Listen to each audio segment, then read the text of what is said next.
All right, we're live here at Sports Rewind Digital. I'm at the zoo.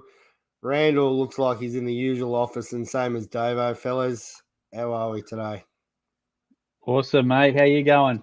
Yeah, mate, I'm going all right. Struggling Good, away. mate. Might get a few coughs in.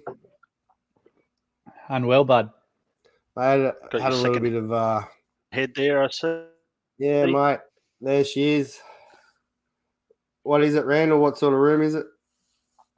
I thought it was the sex dungeon, mate. And Mate, it's the it's the biggest zoo. head it's the longest neck and head that anyway your wife will see. So Absolutely. Yeah, so how was the weekend, fellas? Long weekend, lots of sport to be watched. Dave, I get much of the cricket in, mate?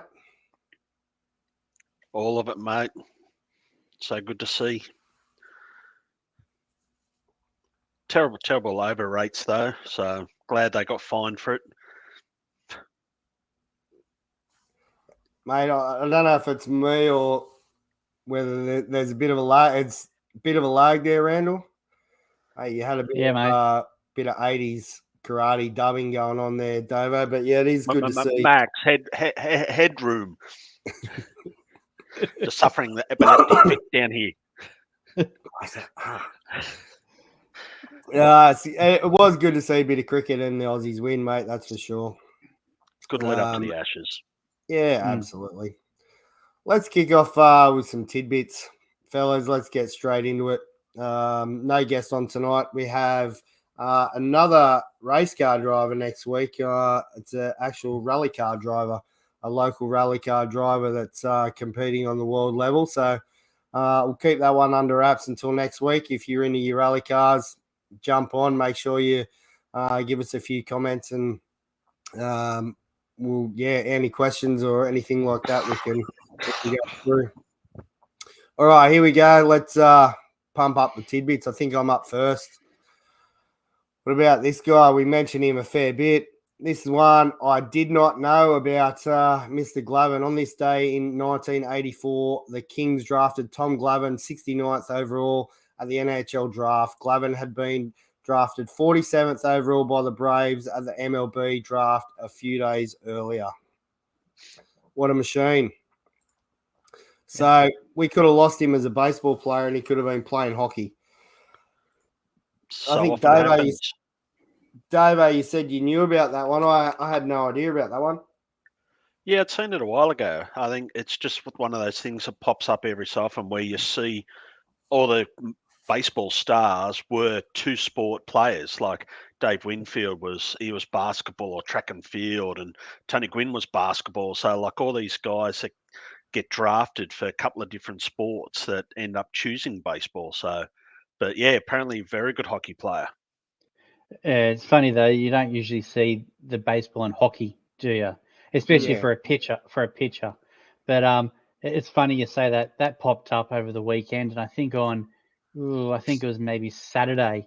I did watch the Braves game, and you had Glavin, Smoltz, Chipper, another one or two guys in the commentary box, and they actually talked about that, and that popped up. So it was good. It was pretty good. The only one that was missing from that dynamic duo was Maddox, but they actually dialed him in and had a bit of a chat with him and showed some replays.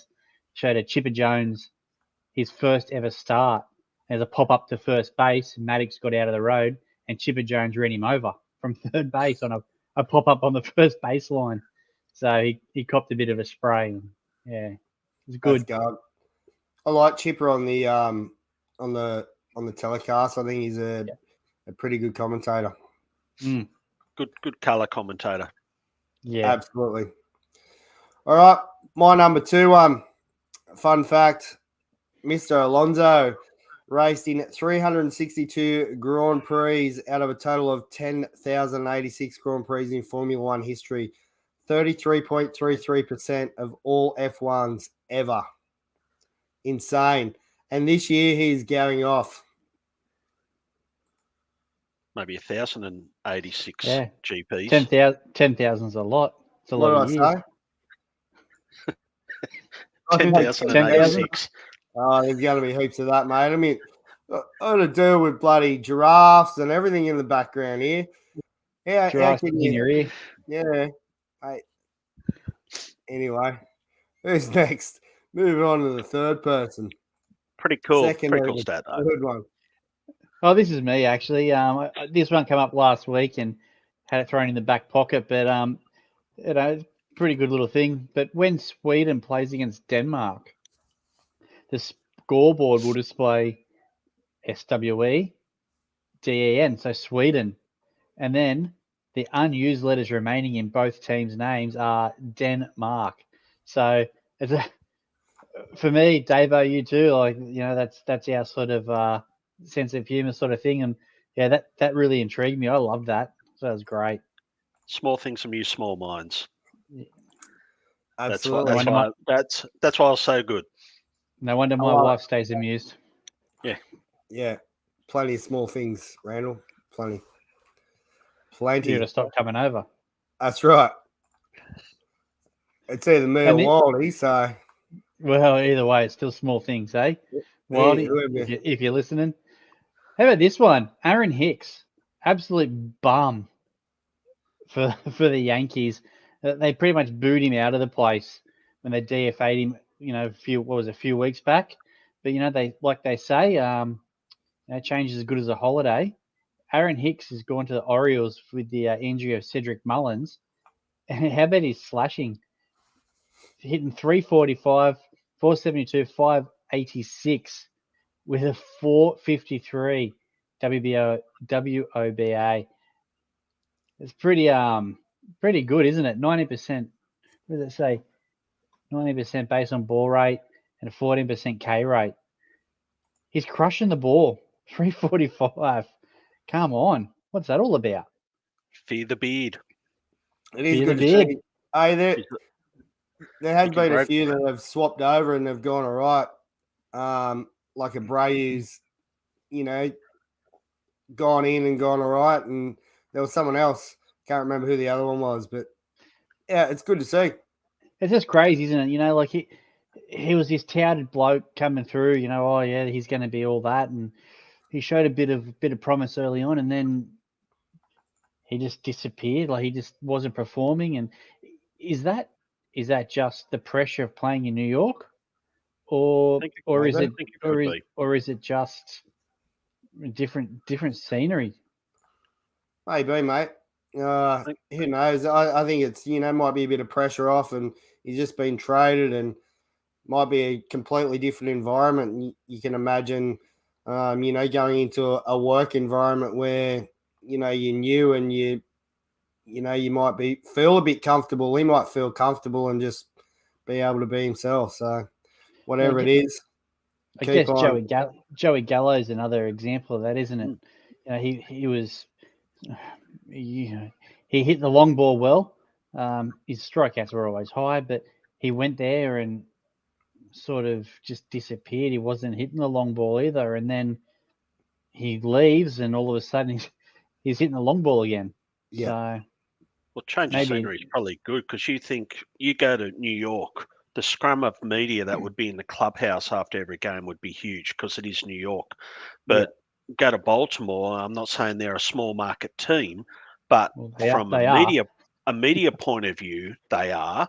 So he's probably not getting that constant, relentless attacking of him that the New York media does. So might be feeling more relaxed and has his questions done and see you later. Yeah, he's lost that pressure of, you were 0 for 3 today. Why? And it's been hammered. You've done this, you did that, you didn't do this, you didn't do that, or he was always defensively. He was always pretty strong. So Garrett Cole might beg to differ. Maybe. You saw that miscatch he had where he went sliding, went past, and Cole's just standing there going, oh, Jesus. Yeah. Happens to the best of us, mate. Absolutely. We all sound a bit crooked today. Keeping up the rum intake. For on to us. So, with Australia winning the other night, Australia between the men and the women now hold the ICC World Test Championship, the ICC Men's World Cup, the ICC Men's T20 World Cup, the ICC Champions Trophy, ICC Women's World Cup, and the ICC Women's T20 World Cup. So for all 6 major trophies in cricket, Australia holds them all. How good is that? Unreal. Can't get any better. So now we just need to win the Ashes back for the first time in 20 years on English soil. Yeah, good luck with that one, Dave. I hope they go all right, but We got it. that's it, Randall. Mate, you just keep being optimistic over there. I love it. Mate, we got a good side, mate. We'll be all right. Yeah, we do have a good side. Some quality bowling, line and length, Dave. One of the key things that I was drummed as a kid playing cricket was line length, and catching. That's all we did at practice was catching, line and length. You know, that one stump, and that's what it is. It was quality bowling, line and length that, you know, wore them out and got the wickets. Yeah. And I think it's going to go well. Like the Poms are playing well under Bazball. So like Brendan McCullum's brought a new style of cricket to them, an exciting style of cricket where they really get after the bowlers. So it'll be interesting to see how that goes against the quality of the Australian pace or bowling attack, really. We can't forget Lyon. He's up there in our top 10 all-time wicket takers. So it's setting up to be a good series because I think they've played well, the Poms, but haven't faced an attack like ours. So looking forward to it. That Bazball's all or nothing, you know, and we've seen that as, you know, from Australia in previous years, you know, with your Warners and stuff, Finch and stuff like that at tops of orders in ODIs or tests or whatever, and you can score big or you can score none. Yep. That's what it's all about. So the second one, as we mentioned him earlier, back to Greg Maddux. So Greg Maddux walked no batters in 236 of his starts. So like the line says, if that sounds insane, it's because it is. So 236 career starts where he didn't walk a batter. And we always mention Maddux, and it's like you're having to paint your house and he only does the edges, but that's just a crazy stat of how efficient he was at throwing strikes. Yeah. Unreal. I love watching all the Maddux stats and especially all the memes with the painting and different things. It was just a beast. I'm currently doing a top 10 pictures from the 90s. You blokes will enjoy this one once the video comes up. It's probably going to take me about 400 hours, but, you know, it'll be up there eventually. But Dave, your Clemens gets a run in there. He's not number one, but he's up there. He's up there. So he should be top 10 when it's classed. I know he may not be, but yeah, it's so hard to make a decision on who is number one. You can have several guys like Maddux, Pedro Martinez, Randy Johnson, all of them. So they're all in there. Given day, they're all in there, and that wasn't my number one. So there you go. Oof. So we'll see who the number one is, and yeah, it'll probably be next week by the time I get it up. But anyway, that rounds out our tidbits. Tim Lincecum being a Giants man. Nah, mate, nah. He's probably 2000s anyway, isn't he? Yeah, he'd be early 2000s. True. The late 2010, yeah. Anyway, tidbits over and done with. Fellas, over the weekend we had the country baseball, the Tamworth baseball weekend, the long weekend in Tamworth. New South Wales country come away as victors, I believe, in the final of the main grade. It was great to see plenty of different people in different grades getting out there for a game. I think it went down to I or J grade. There was, you know, thousands of baseball players playing baseball on the same weekend. So did you blokes catch any reports or see any, you know, social media posts with any of the stuff? Yeah, mate, I always do. You know, we've got a lot of boys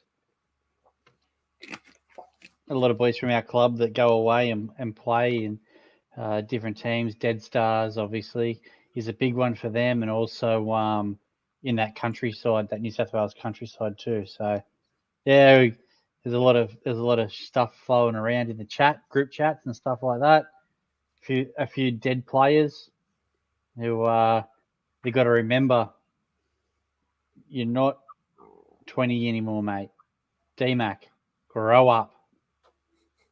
You can't just spend all night on the piss and then roll out and think you can play games the next day. Act your age. Mate, this is Tamworth.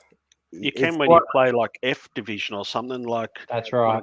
When I go away with the All Bars, like that's why we play that lower grade. And unfortunately, like the All Bars, they didn't go too well this year. They were down lower grade. A few teams playing for sheep stations, but for them, it's all about you're on the piss till whenever you get up and you stay on the piss and you play your enjoyable game. That's what Tamworth is.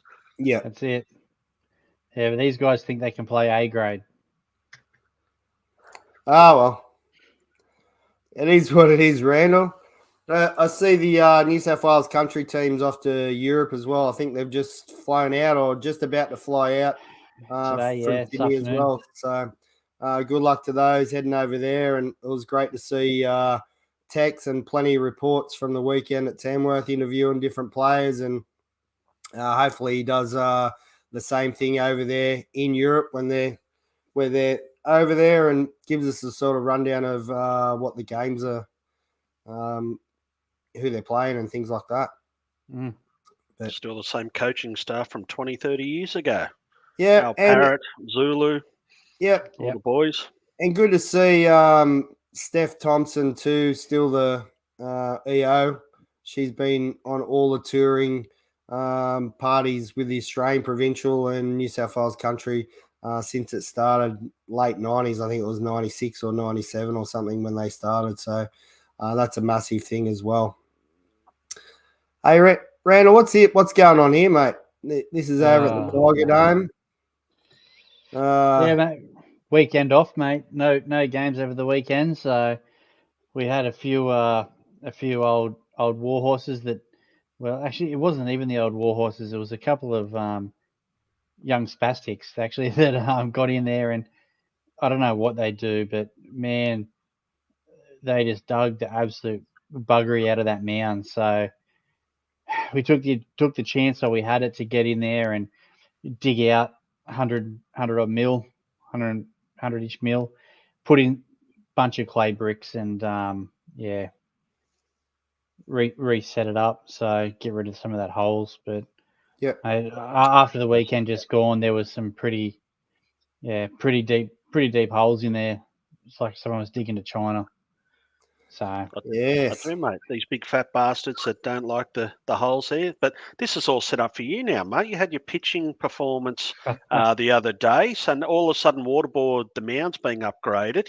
So you step on the mound once, you think, all right, this is what I need at waterboard to perform again. So truth comes out. Yeah, true, mate. True. It's it was definitely in the plans. I've already been informed though by the 4th grade coach my services are no longer required, and nor will they be in any time coming soon. Wow, that's harsh, mate. Harsh. Oh, it is, mate. It is harsh, you know.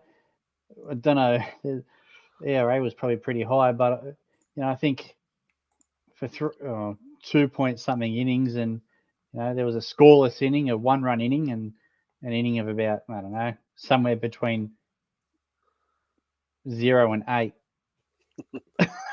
He's even 4th grade coach has chimed in there, mate. He reckons it was rubbish. It was rubbish, but there weren't many Shintos though.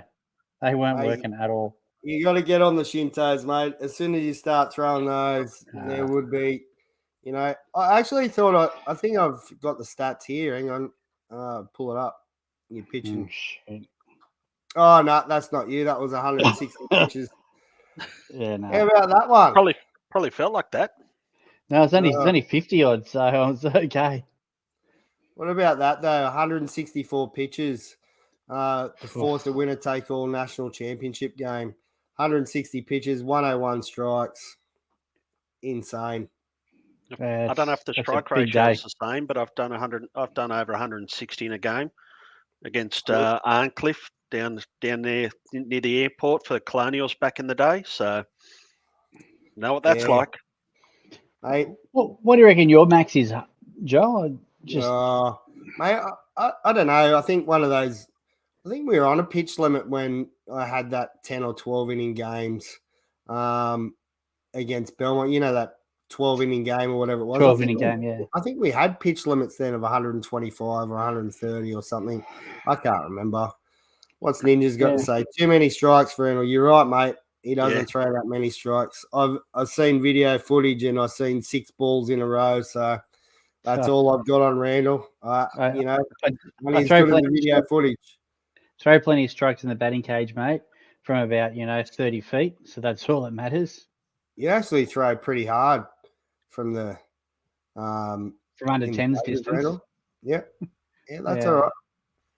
Pretty close.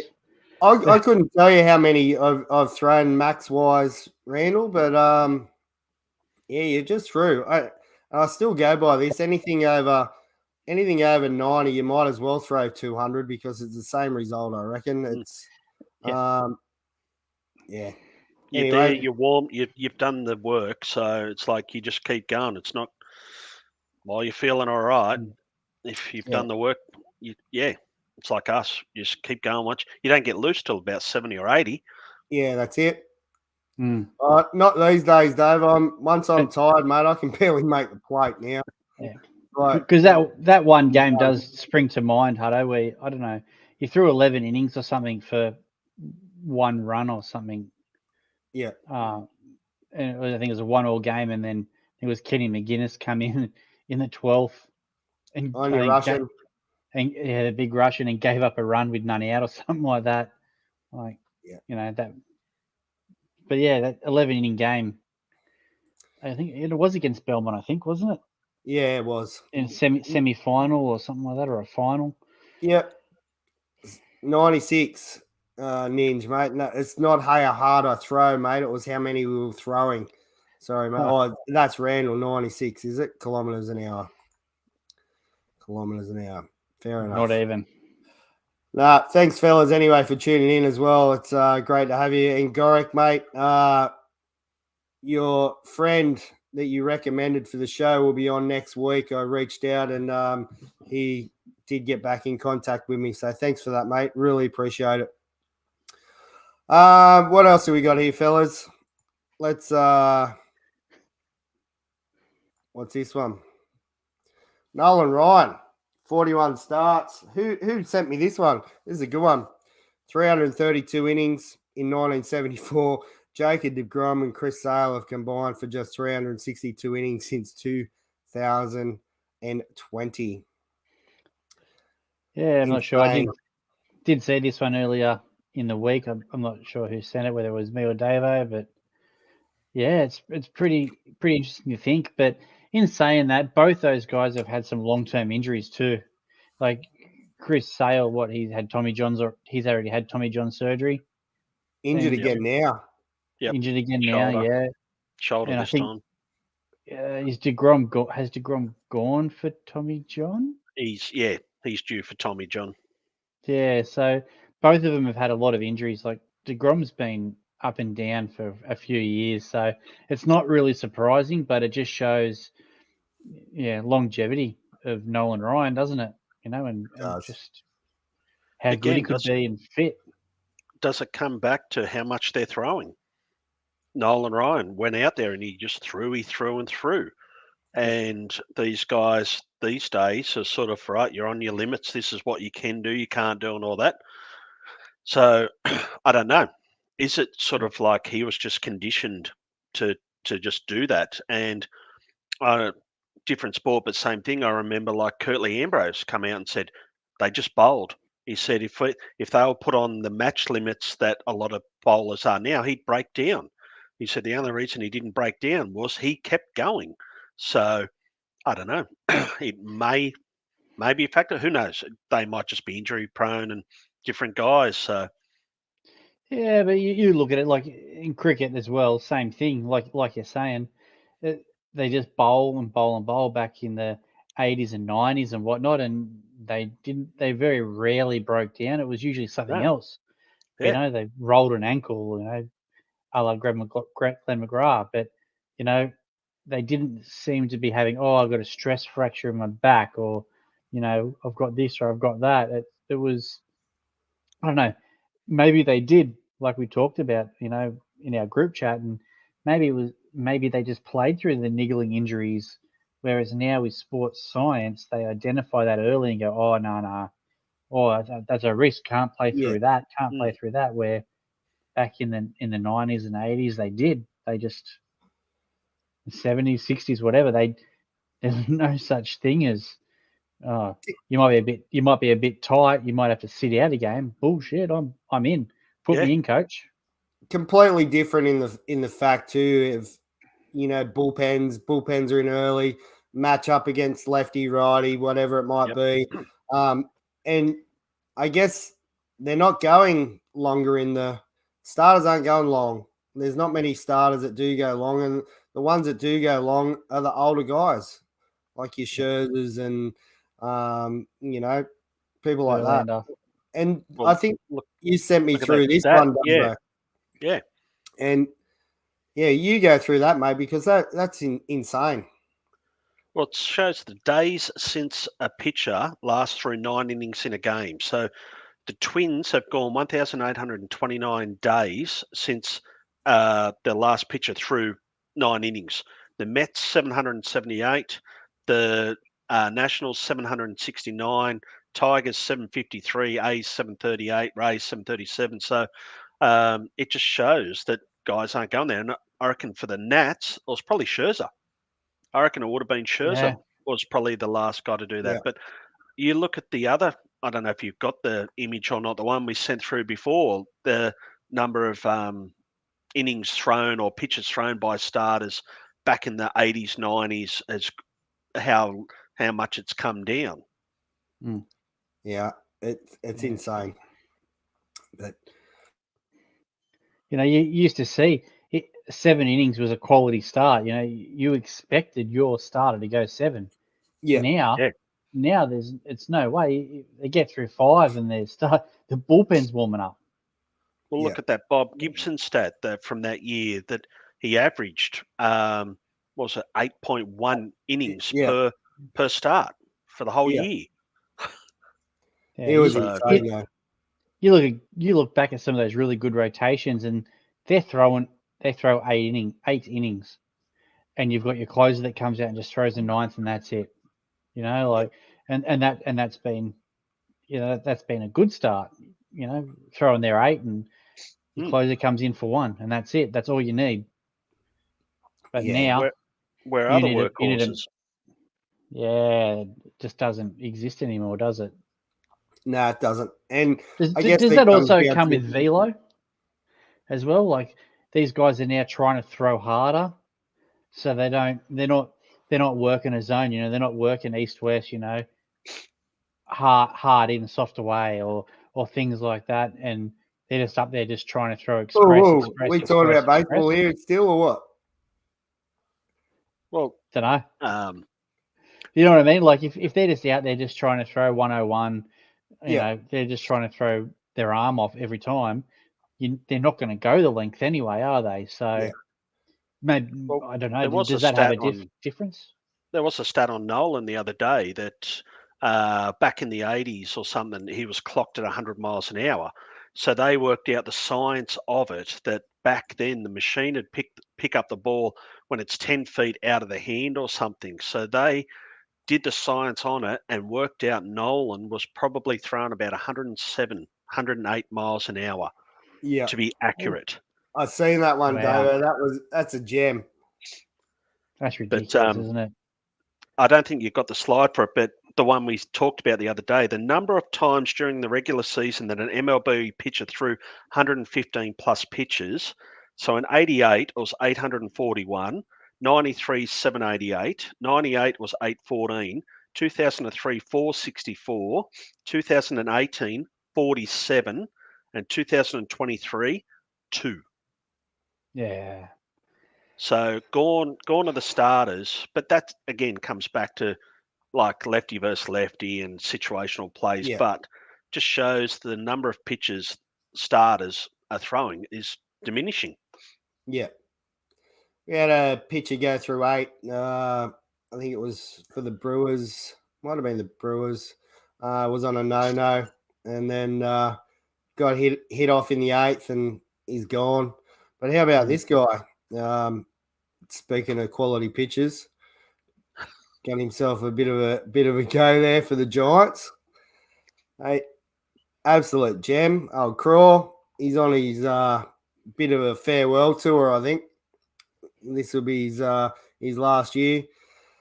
For those that are just listening and not viewing, I always give pitchers a hard time about it not being that hard. I think I proved that today, and he threw a scoreless inning for the Giants there. So, did you see the inning though? It was ugly, like 20 pitches, and like he's walked a guy, and he was all over the shop. yeah, I think he got lucky. They swung at some bad pitches to get out of that, but he got out of it. Yeah, as a position player, mate, it's hard up there. It is, mate. A bit of info from one of the viewers here. Their input on the hitting. The hitting science has improved, making hits smarter and not so aggressive, and having longer at bats. What's your thoughts, fellas? Goes back to Maddox and pounding the strike zone. Yeah, it's hard to have a longer at bat if you just keep pounding the strike zone.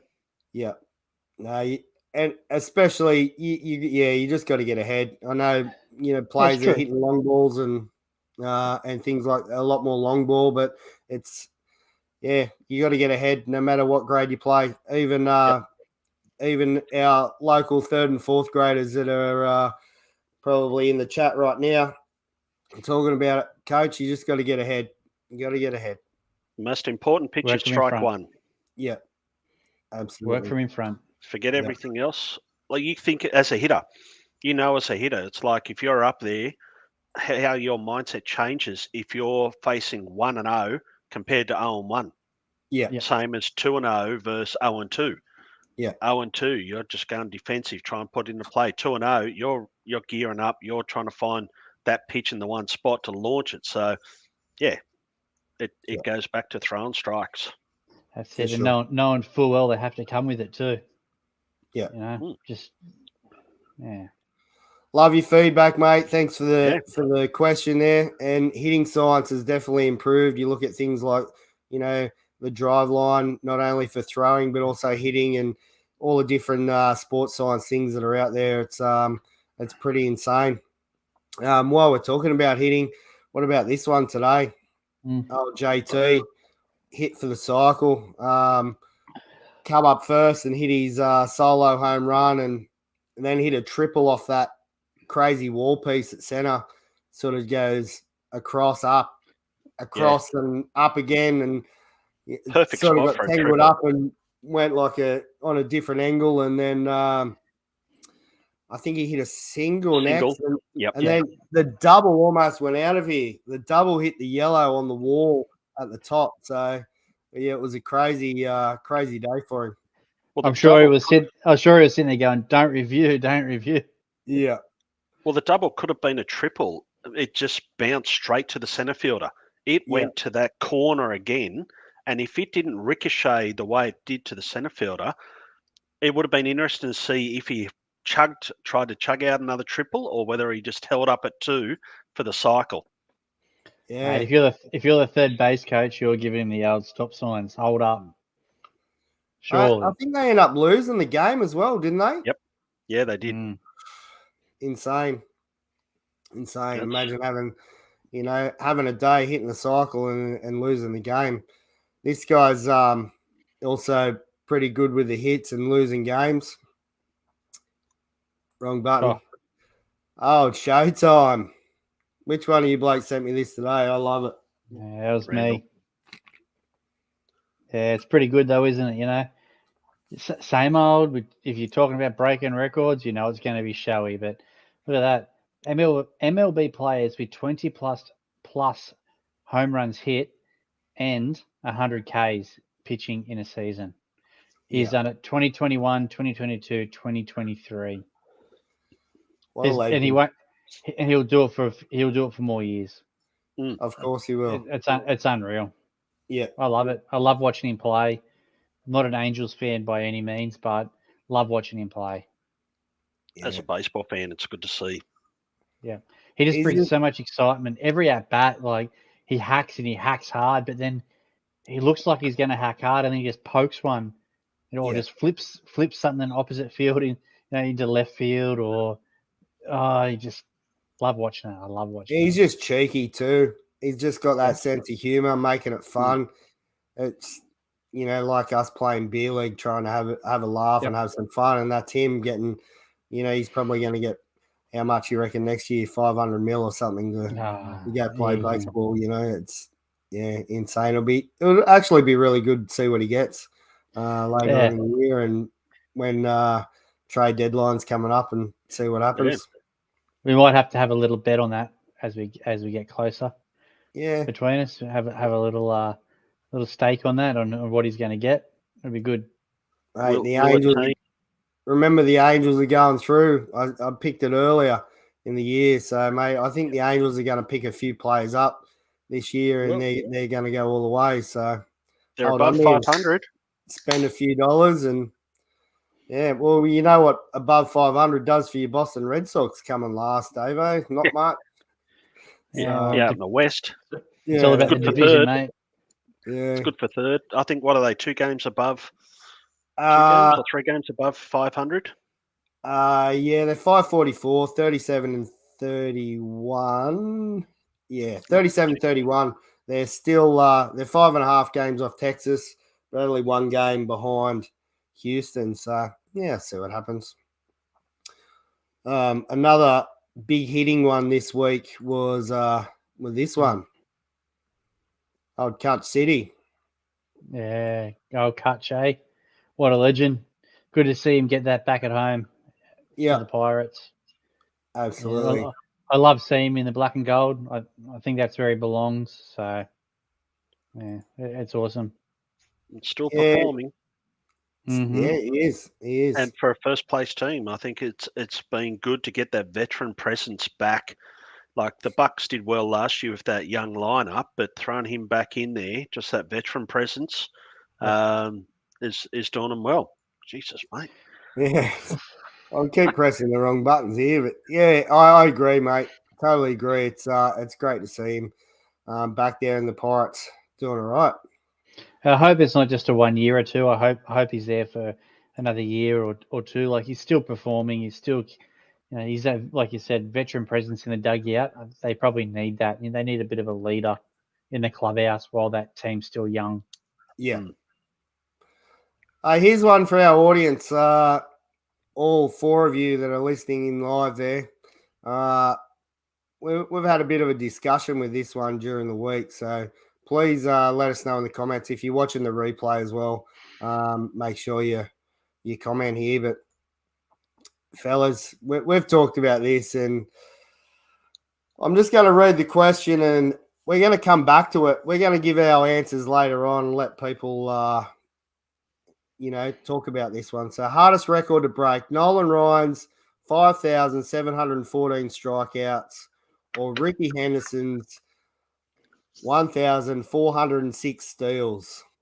All right, you tell us which one's the hardest to break and why. And we're going to talk about this in about 10 minutes' time once a few people get their answers in. So we'll come back to that. We had a bit of a discussion about this, and I don't know if you're going to like our answers, but anyway. It was funny. Nolan Ryan had his 3,000th strikeout at 33, then went on to strike out more people than Tom Glavine, Tom Seaver, Newcomb did over their whole career. So after that age. Yeah. So it's just another tidbit that I read the other day. It's like, his 3,000th strikeout at 33. and then went on to do what others did their whole career after age 33. Yeah. I do love Yeah. Nolan Ryan. And I spotted this card actually during the week. I sent it to you blokes, and I've got to get myself one. I may or may not have a bid in on eBay on one. It's not a grade 10, but it's just an unreal image. Good bit of art. It's worth bugger all, but it's definitely a good one. For those that are just listening, it's Nolan Ryan looking over his shoulder, and it's the ball's smouldering, and he's giving us that glare. But I do There's love the that. tally, the strikeout numbers on the tally in the wall, background. Yeah. Absolutely brilliant. But we do have an answer in. I'm going to answer Gorik's question. But before that, now, fellas, we used to get together a bit and do a few card breaks here and there. Here and there. Here and there. We done a few. I mean, at least once a week. Yeah, well, once a week, sometimes more. And we've often talked about getting the band back together. But I think it's time that back we've together. we're back together, but at a different capacity. So I think it's time to break out the cards again. And I know we've all still been collecting the time that we haven't been breaking, but we're going to have a bit more fun with it and do a few breaks here and there, I think. So just keep your eyes posted. We'll post in our social. And those that were on the Screwball Collectibles Facebook page or the closed group, there'll be some info in there, but I'll also pop some stuff up on the Sports Rewind digital page, and it'll be a bit of fun to get back into it. There'll be nothing too high end. It will be pretty basic, but going through sorry, I'm just going to cough a bit here. So. Oh, another excuse to sort of get together, have a beverage, and sort of talk baseball and crack out if we have to. It's tough. Oh, you're twisting my arm. We might have to do one at a 4th or 3rd grade game, Dave. I reckon. Yeah. Wow. We might do like a Toronto Tigers break, but might as well. Anyway, Put some in the back pocket, walking out to the mound, and just tie them up. If I pull one of these out of one of the breaks that you blokes have, I'll be pretty ecstatic. Just make sure Brian's not umpiring because it might be a visit. Yeah, absolutely. All right, let's hit up Gorik's answer. Steals, they don't do it enough anymore or play as many games as they did due to injury management. Oh, thoughts? Yeah, I get. Yep, they don't play as. There's a lot more rest days in there, but I think stealing wise is with the new rules. I think that's starting to happen a lot more. I think somebody's already got 30 plus steals already this season. So we're not even halfway yet, and someone's already got 30. It's pretty hard. Ricky Henderson's record is. I still think it's untouchable, but. You got to be stealing 100 plus bases a year, don't you, for 10 or 11 years? Yeah, it's a fair point, but yeah, you've got to. That's it. You're 80 steals a year for like a dozen years at least. Yeah. So who has the body to be able to do that? Yeah. Yeah. Like we're seeing some of these guys come in now, like Ellie De La Cruz the other day made his debut, and that dude is sickly fast. But do you know what? You still got to get on base to steal. Billy Hamilton. Billy Hamilton, he was can't steal first base. No, that's right. He was same as he had sickening speed. But guess what? Yeah, you got to get on. And that's where Henderson was that step above, wasn't it? If he didn't get himself a hit, he drew a walk. His eye was unbelievable. So, yeah. And everyone knew he was going to. Yeah, it didn't matter. Crowd knew, the pitcher knew, catcher knew, and quite often, if he did second, he'd do third. Yeah, 100%. And and that was in an era too where a pitch out and all that sort of stuff was a common occurrence. Yeah. Like, I think I've seen one pitch out this year in a season where I haven't seen any. I've seen one. I don't think that's all. I think that's the only one I've seen this year, and it's in a year where a stolen base is back to a big thing again, where there's a lot of runners going. Yeah. And still they're not pitching out. Like it's not a trait that pitchers have anymore, being able to pitch out. They haven't had to do it. So, and they can't change their timing either. It's a lot harder now with the pitch clock. That you used to be able to sort of come set to the mound and just sit there and sit there and sit there. Now you can't, because by the time you get the ball back, you've got the sign, you with your hat here, and then come set. You've only got about 5-6 seconds to pitch. Yeah. Much different. There you go, Marvin. Marvin, welcome. On, good to have you on. Yeah, I agree, mate. I don't think any of them are going to get broken, to be honest. No. And we've all talked about this, and we probably don't think that those stolen bases, all the strikeouts will get broken. But yeah, to choose one, I'm not sure. For those that haven't seen what we're talking about, it's hardest record to break, Nolan Ryan or Ricky Henderson's. They're both insane stats. You look at Nolan Ryan's, like 5,714. Like, I think if you got all 27 outs, all the strikeouts in a game, that's still 211 games you have to throw. Yeah. And as we talked about before, with pitchers not going as deep in games anymore, and like, yes, guys are throwing hard, but it's that's the one that gets us, is that there's no way he's like what pitchers are around till their 40s throwing gas. Yeah. Yeah. It's crazy stats. I don't think it'll ever get beaten, but thanks for your input there anyway. Gorek on that one. And if you do have an answer, mate, please pop it in the comments. Marvin, mate, no good, buddy.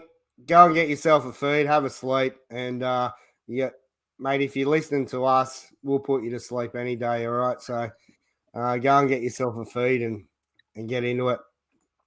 Righto, you're talking about stolen bases before, and Ruiz had 31, Randall. Ronald Acuna Jr.'s 28. Wander Franco, 22 is the next one. So that's the stolen bases there. Randall's gone. He's probably gone for a poo run. But yeah, it's what else have we got? See the stolen base. It is good to see the stolen base coming back. It's an exciting part of the play. Is seeing someone steal a base. Yeah, it is, and the base size is definitely, made it better. I don't know. You're only talking about inches. Heidi talks about more inches all the time, but it does make a huge difference, doesn't it? It does. Yeah. Anyway, I just write you guys a message. Sorry. Where are we up to? We got a couple more things to go through here. I've seen this one, and this one's for our younger audience. So, Gorek, this is probably you, our younger people. We have a younger audience? Yeah, so anyway, we've got one of the greats, Ryan Sandberg. I was taught you never, ever disrespect your opponent, your teammates, your organization, or your manager, and never your uniform. I absolutely love this. Yep. Now, as a kid,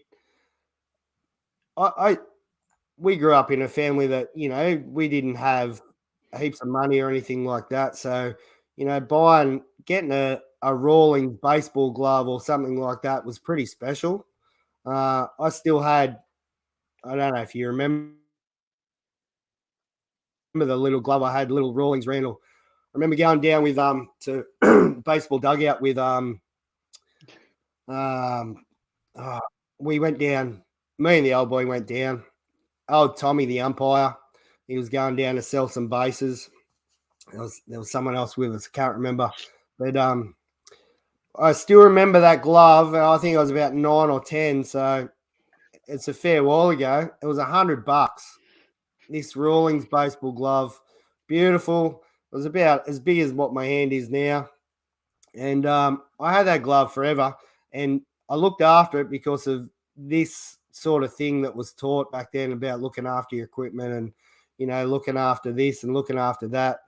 It's not taught enough, I don't think. I think a lot of parents will bring it up and talk about it, but I think it's a big one that everyone should know. Yeah, for sure. Definitely. And going along with that, I still love Tommy Lasorda's comment that sticks with us. Play for the name on the front of the jersey, not on the back of the jersey. Yeah, absolutely. So it goes along with the same line. Love it. Absolutely love it. 100%. One thing that was always drilled into me as a younger bloke coming through was club, team, player. That was the order of priority.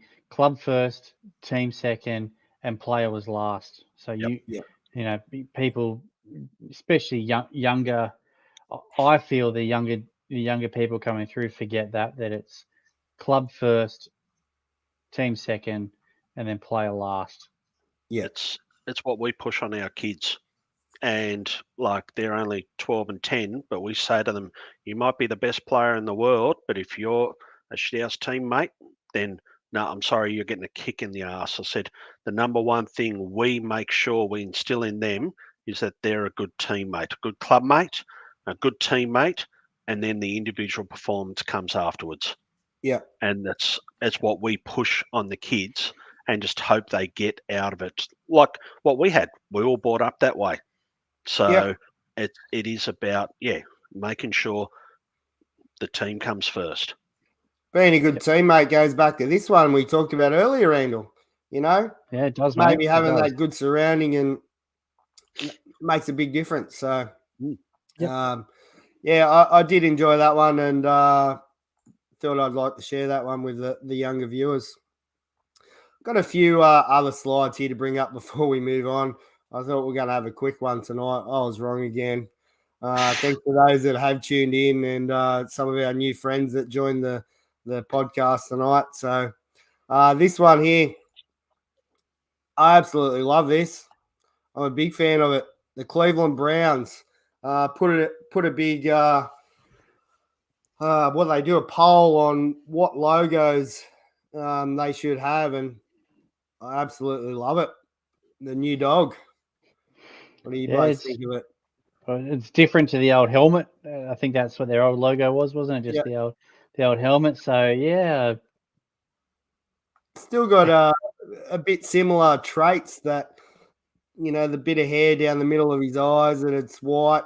Sort of had that same sort of line across, like a C down the bottom there, and in his chain sort of thing. Yeah, I like it. Yeah. How often do teams change logo? Like it's in MLB, it's fairly common. I think it's good. Why not?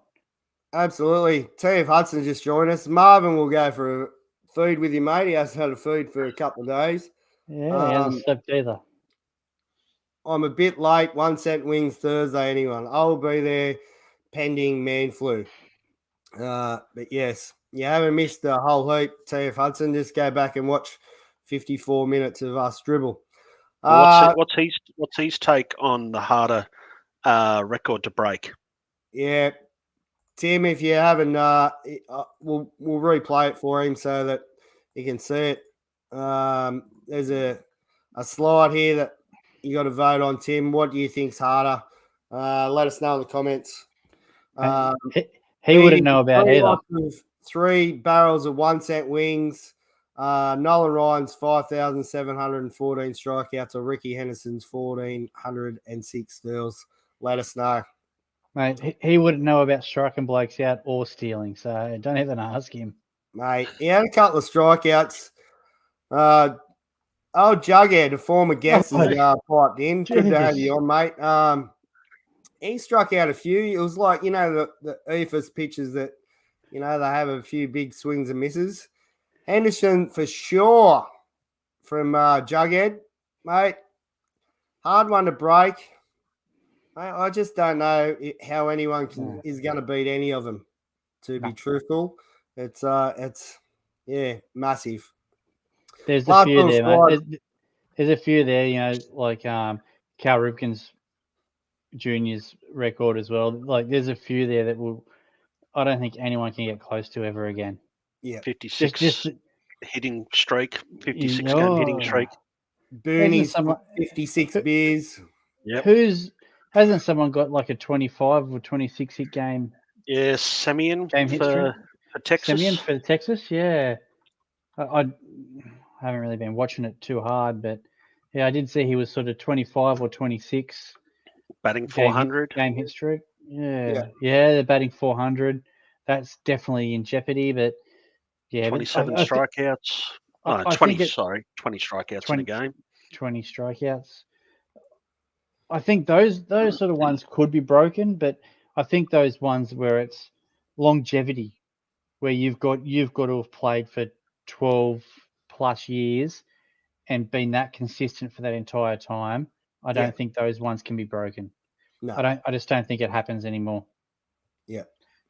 No, including they don't play enough games in a year with rest days and all that sort of crap, and the slight little niggle and that's it, you're out straight on that IL or whatever. So yeah.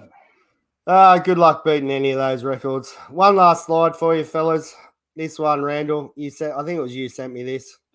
Yeah. I actually don't mind it. There's a good one there from Jughead, actually. The how many wins in a season for a pitcher? That's another one that can't be broken, I don't think either. Yeah. No one's going to get 60 wins. That's untouchable as well, for sure. Insane. Yeah, so jersey, Oregon's jersey. Give us a rundown, Randall. You know a bit more about it. Oh, I just saw it pop up on socials. Yeah, they've gone out there and run this little beauty, and I think they got beat. Yeah, they got walked off against them, and I think to force a game 3. So yeah, I don't think I'll be wearing that again. Might as well just go and burn it. But I tell you what, though, she's odd, and even on the back, I think that the numbers took up 3/4 of the back. They were these giant elongated numbers too. Like it was an out there sort of gear. Yeah, trying to get the big O. Mate, I don't know. Is it like a like a hunting style camo, or what do they go for there? I don't know. It looks like flocks of the old flock of seagulls. Not the Oregon Ducks, though. Oregon Ducks. Yeah. Looking to get a few ducks themselves by the look of that. Throwing into the old flying Vs. Ugh.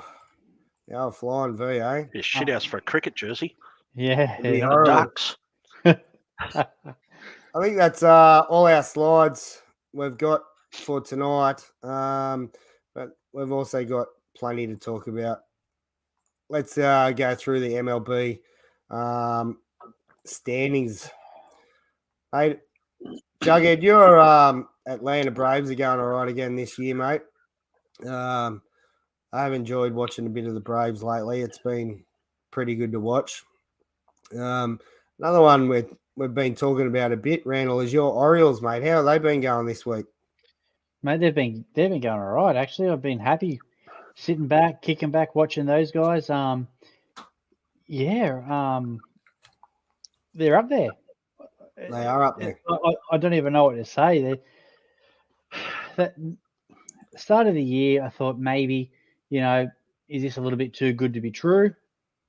Like they're just sort of flying along there a bit. We're now pushing towards halfway through the season, and they're 41-24. Like, they're still a fair way back from Tampa Bay, but man, they're looking good.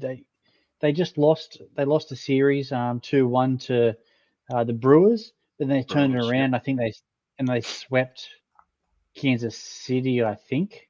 Yeah. Yeah, but they're beating the teams they need to beat. Like, they beat the Braves in a series. They beat Pittsburgh. All these other teams. So, yeah, I don't know. Can you dare to dream? Well, looking good for a wild card at least. Like they're clearly second best record in the league. Yeah. Texas got them, or I think they're still above Texas or close to Texas. So second best record in the league. So you've got to be happy with that. No, they're above Texas. Oh, no, they're equal with Texas. They're both 41 and 24 at 631. So equal with Texas for the second best. Second best in the American League. And actually, that's also Diamondbacks are also 621. Yeah. Okay, so 631. So they're equal second for best in baseball. Yeah. And Gunnar Henderson today, this week, American League Player of the Week as well. So it's massive. They're just ticking it over, mate. Ticking it over. Yeah, it just seems to be someone new keeps standing up every time. So, Adley's got the votes, I think, at the moment for the All-Star catcher starter. So, Felix Bautista will probably be thereabouts for, in the closer or whatever for the All-Star game. Yeah. He's throwing pretty good. So, I don't know. They're just a few guys are still doing pretty good. And really, we still haven't got all our big pitching back. Yeah. You still know John Means or anyone like that. There's your ace is still sitting on the sideline. Yeah. What about we were talking about Atlanta before, and Jaron lost to the Tigers today. Yeah, Torkelson finally done something and hit a walk-off single, but in the 10th, I think, wasn't it? I think so. Extras today. I think Torkelson also hit a 2-run bomb, I think, earlier on. Yeah, to tie it up. Good to see him doing something when you've got a million of his rookie cards sitting there waiting for him to do something. Yeah. What else do we got going on in baseball, fellas? So obviously Tampa Bay still out in front with 48 and 21, just crushing it. Last 10, they're 8-2, and they're at Oakland, I believe, next. So. Hey, Oakland's on a 6-game winning streak. Yeah, they are on a 6-game winning streak. Praise the Lord. Let's see how they go with fans. 6th grade. Yes. How good is that? I forgot to put that into the slides. Well, actually, I didn't forget. I just didn't have time later on in the evening. Go through that one with us, mate. Yeah. So the A's, what are they calling it? A reverse. Reverse boycott. So they're all turning up to show that it's not the players, it's not the fans, it's the ownership. So they're hoping to get at least like close to a sellout at the Coliseum. So how good would that be for the A's who have won 6 in a row, come home and play in front of a decent crowd? They won't know themselves. No, insane. It'll be quality. Randall's gone. I wonder if he's going for another drink or he's going for one of those other stops that he had to have the other week. Had to have a crap. But anyway, not this week, mate. I think he's just gone to water the horse. Yes, plenty of baseball going on. The Boston Red Sox, mate, 33 and 34. They got Colorado up next, so hopefully they can. Lost to them today. We took 2 or 3 against the Yankees, so it's always good to do. Yeah, it is good. That was a quality game, actually, the ESPN game of the day the other day. Are they at Colorado, do you know, or are they at home? At Boston. They're at home. Okay. Yeah. It's always good watching games at Colorado, seeing heaps of long ball, but wasn't there a walk-off yesterday, 472 feet or something? Wow, insane. That's insane. Insane indeed. All right. Anything else popping up for baseball-wise, mate? We've still got Minnesota out in front in the Central. Texas in the West doing it easy. Well, Houston's sticking by. Yeah. Braves.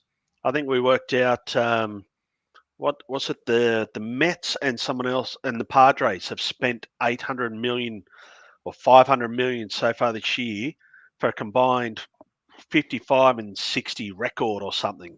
I think Jughead and myself were sharing that around Instagram, so that's good for a laugh. Randall wouldn't have seen that one because he doesn't answer the Instagram messages. No. What do you got? Apple juice, mate? Yeah, just on the old Suntory, mate. Bit of whiskey.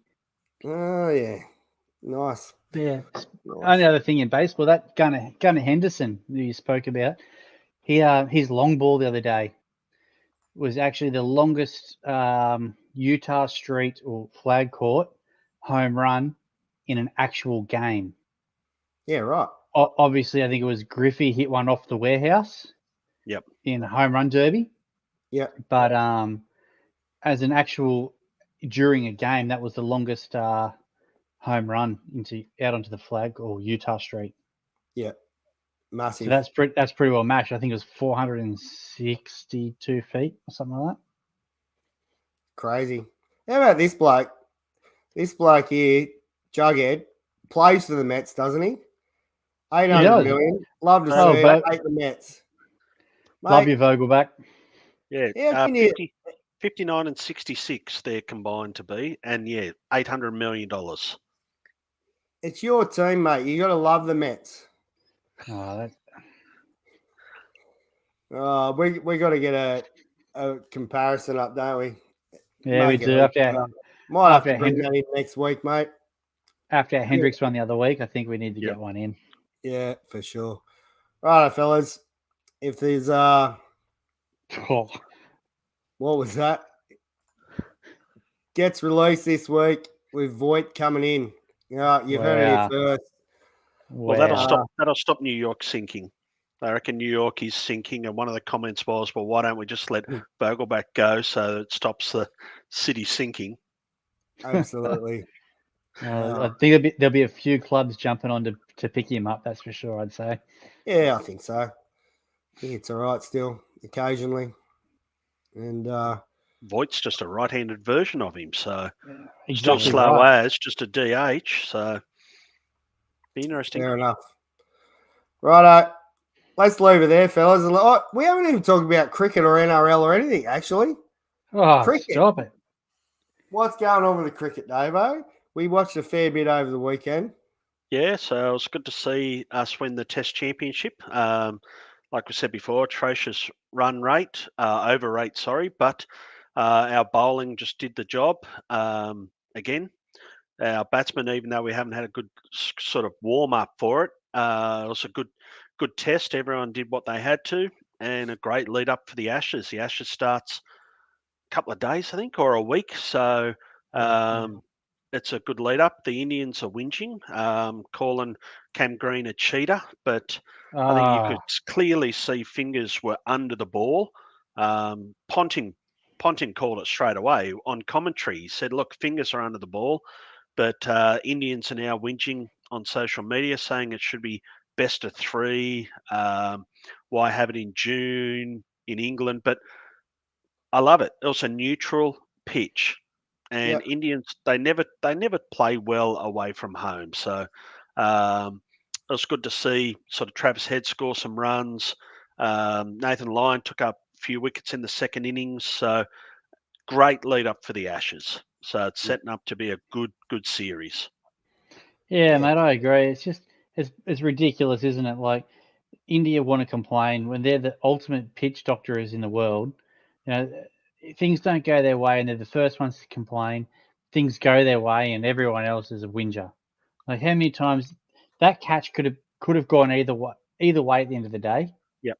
You know, we've seen them all go both ways. Guess what? Yep. This time it went the other way. So yep. And the best thing they've done now is they got rid of the soft signal. So that's one of the best decisions they've made is get rid of the soft signal, let the third umpire just make up his own mind. He's got all the views that he can possibly have, and it's just one thing now, let him do it.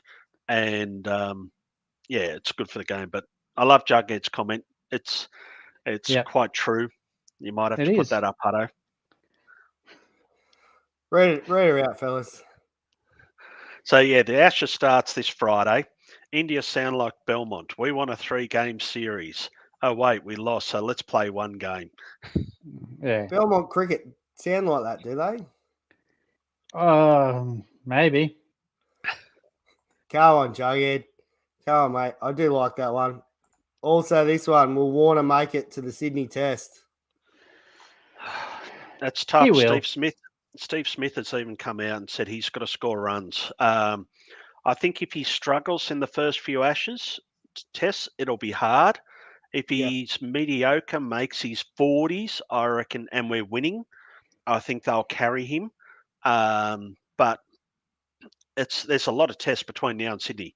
There's Yeah. the Ashes series, and then we've got a few in Australia. So he's got to do a bit of Yeah. work.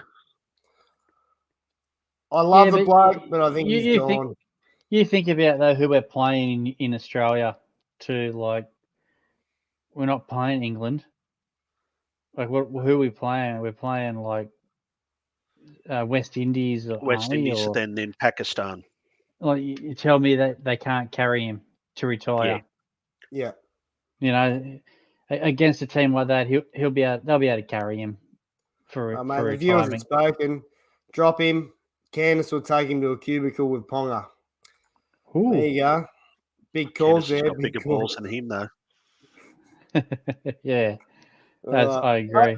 that'll But be interesting. I honestly, like, I think they can carry him against West Indies and Pakistan as a farewell. You know, we know he's going to retire after the Sydney Test. Well, yeah, they can carry him. I think might be a Yeah. different story during the Ashes. If he can't score in the first 1 or 2 tests in the Ashes, he might disappear. Yeah. But Well, Harris be has back. played well over in England, so it's like Yeah. he's the likely replacement. And if he doesn't do well in the first few tests, and we're down 1 or 2 tests, we want to win the Ashes. So Yeah. I'm all for sentimental kickoffs and all that. But if he doesn't score double digits in the first 2 tests and we're down 2-0, tough He'll calls miss. may have to be made. Yeah. I agree. I agree. If he doesn't score runs in the first 1 or 2 tests in the Ashes, he may get a rest. But I think coming back to Australia, he's a flat track bully anyway, so he'll come back to Australia and he'll get his swan song somewhere in Australia to retire, and he'll probably score 1 million runs. But Well, there it if is. he's doing nothing against the Duke ball and when it's swinging around or whatnot, I think they need to cut him or rest him. I assume the term will be. Yeah, there might be they'll a bring someone niggling else in. injury sort of thing that might come into play. Yeah. Yeah. He's not dropped. He's being rested, or he's got a he's fucking back left molar is sore in his mouth or something. Like maybe. Yeah. I don't think he'll play the whole series over in the Ashes, is my opinion. But we'll see. If the Aussies are getting up there, it'll happen. What about this one? Does Tim Zoo win again on Sunday? Yep. He wins. I got nothing. I think he wins. Nothing. Yeah. Have you got that? Have you got that on, Tim? Oh, we're heading over there, are we? Well, fair enough. If he's got it on, for anyone that's listening, 26. I better not give that out. His address, but anyway. I do like his comment there, but I think it was longer than 69. I think it was like a 76-footer or something. The local Canadian in the fourth. I think it was the 4th playoff hole. Sunk a monster putt to win it. But the funniest thing happened afterwards was that one of the fellow players came out to sort of shower champagne, and he got decked by security because he was wearing a hoodie. And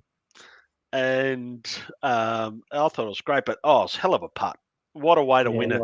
like a tournament, like 70-footer, longest putt to win a championship, and Canadian winning the Canadian Open or whatever it's called. But yeah, that was good to see. I just love the security guard doing the takedown on old mate. Another player's coming out to Nasty. celebrate, and he just comes in and takes him down. And it's like, what was that? Comes in. Greenkeepers wouldn't have. Oh, the greenkeeper wouldn't have been happy because that would have Yeah. left a mark in the green. That security guard would have been 150 kilos too, and he absolutely mashed him. So, anyway, NRL. I didn't see any NRL, Randall. Fill us in. Yeah. Well, my heart was broken early, mate. So what do you do? But no, Unites led early. They were leading for a while. Yeah, let's not even talk about it, mate. It breaks me heart. No. We started off pretty early. The Tigers got beat by the Titans 28-12. Warriors 36 over the Raiders 14. Manly did a number on the Dolphins 58-18. Dragons upset of the weekend 36 over the Rabbitohs 30. Did not pick that. They've just announced a new coach too. They finally made the decision and put Flanagan in as coach. Yep, the drug cheat's in there. Yep. There'll be a few Dragons players getting administered some illicit substances, I'm sure. The Broncos, 24 over my Knights, 20. Mate, I love that game. That game, effort. A big thing for me, being a Knights supporter and whatnot, you get used to losing. Losing's nothing new. It's about that effort. So you see your team go out there and they actually put in 100% effort, and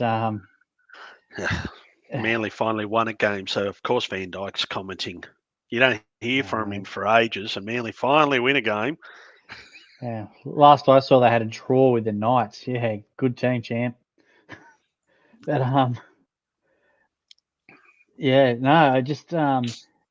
effort level of effort from the Knights was something that I haven't seen in a couple of years. So I tell you what, if they can do that again, they might actually win another game. But generally, as the Knights do, they'll be rubbish next week. Panthers 30 over the Roosters 6. Roosters are in all sorts. Oh, mate. Well, actually, the Knights have the Roosters this week, so the Roosters are on a rebound. They'll win this week. The Storm 54 over Cronulla 10. That was a hiding. Yeah. Like Nico Hines, he's pushing for a spot to be a halfback for New South Wales, and he was rubbish. He went missing. Yeah, that was probably his worst game he's ever played. But at least we know the Sharks won't win the premiership this year. They've had 50 put on them. Yep. No one's ever had 50 put on them and gone on to win the comp. And then the Dirty Dogs got done by the Eels 34-12. Bit of a dismal effort, Davo. It was. I actually backed the Bulldogs this week. I thought they played pretty well against the Roosters the week before. They showed a bit of fight, but they just didn't turn up against the Eels. And like it's very, very lackluster and very disappointing. Yeah. I was actually impressed. Actually, we got Origin coming up on the 21st. So what's that next week? Yeah. Wednesday week. Wednesday week was Kalen Ponga versus Reece Walsh. It was the battle of the fullbacks for Queensland. I know Ponga's ruled himself out, but I tell you what, that's one of the best games I've seen him play in almost since he's been at the Knights. He actually defended. That's something that I haven't seen for a long, long time from him. You guys obviously didn't really catch it, or no, didn't see any of it. Losers. No, he actually made good tackles and just broke the line quite a number of times. It was just good to see. Also, Knights playing, so big surprise in the for New South Wales though, choosing bloody Moses. I would have gone Reynolds. I think Reynolds is the guy who's been there, done that. He knows Suncorp. He's not put off by Suncorp. Moses he's just hit and miss. So I tend to agree. I would have picked Reynolds. I think the argument might be that maybe he's a bit long in the tooth. What, they don't remember Alfie Langer Yeah, no, obviously coming not. back to play State of Origin and dominating? Obviously not. Flew over from where was he? He was playing in London or something. England. Yeah. And he's still there But, now as a runner. Yeah, look, I would have picked Reynolds too. I think, especially at Suncorp and current form, he's playing unreal footy. Like he's in the team that's finishing first at the moment. They're running first or second, So I'm picking him, but no, that's not the way Freddie Fittler went. He did make a comment, I think, before game one where he said, I think he said Nico Hines and Tavita Pengai Jr., they deserve to be here. They'll be here for all 3 games. And they've played 1 game. They've both been dropped. So I think Freddie's got a bit to answer for. I think he's got to go and get someone new in. As a Blues fan, I scratch my head every year when they pick the team. There's a lot of people in there that I scratch my head about. I think if they lose this game, Fittler's done. Yeah, he's had his time. He's not showing enough to sort of warrant retaining the position. Nah, he constantly picking players out of position and things like that. And honestly, Tedesco's not playing that great, and he's still picking him at fullback when you've got Latrell and Tommy Turbo. That I'm not a Bunnies fan by any means, but why wouldn't you play Latrell back there or Tommy Turbo? He's there on name only, and his form just hasn't been there for the Roosters this year. He's not leading the Roosters, and he's the captain for them. So yeah, I agree. I think someone else should have been there in that fullback position, and he should be earning his spot again. Like, yeah. Anyway, what would I know? Yeah. So speaking of Origin, the women only play 2 matches. So what happens there if New South Wales gets up? 4 and against. 4 and against straight up. If that's tied, it then goes to whoever scored the first try in the first game, which was Queensland. So ridiculous. That's a tiebreaker. They did mention that on the coverage the other night when it was on. TF Hudson, you think Dylan Edwards, Panthers fullback? Never heard of her. I think he gets ragdolled. I think you need a Latrell Mitchell or someone with a bit of a frame back there that can still move. Yeah. Leave Latrell in the centres, put Tommy back there. Maybe. I know Van Dyke will go for that. Yeah. Anyway. New South Wales just need to remember how to win. They're a little bit lost, I think, at the moment. They don't know what they need to find out what their identity is. They don't know who they are at the moment. Yeah. Pierce on, Gibbs off, what was it? Pierce off, Pierce on. Pierce off, Jack. Pierce off, Jack. Gibbs on. Good. Yeah. What'd you say? Pierce off, Jack Gibson. Don't do it. Pierce off, fuck knuckle. Oh, I love it. I had a bit of the 12th man on the last night shift. Got to get through those 2 to 3 a.m. I didn't see this one. What's your thoughts on the throwing a drink bottle at a player? I didn't see it. It was Warira Hargraves, actually, and it was someone from the Panthers. He threw it, or was he squirting the water on the person? He squirted him first, and that's when they got a bit mouthy, and then he threw it at his head. Yeah, right. They both got 10 in the bin. Oh, it's just dog act. That's Hargraves been. That's who he is. Yeah, but he'd just been knocked around a bit. He'd been belted too. Like, you know what I mean? Yeah. Like, it's a bit of a sore-eyed loser. They were down 26-6 or 30-6 or something, 2 at the time. So they were way down, and he's just trying to get a bit of niggle in there. But I don't know. I'm all for the squirt the water bottle on him and have a laugh at him. But then, he lipped up back and he threw the water bottle at him. And then, that Panthers, I can't think of who it was, the Panthers bloke was straight around there like, come on, old dog, let's have a dig. He wasn't keen.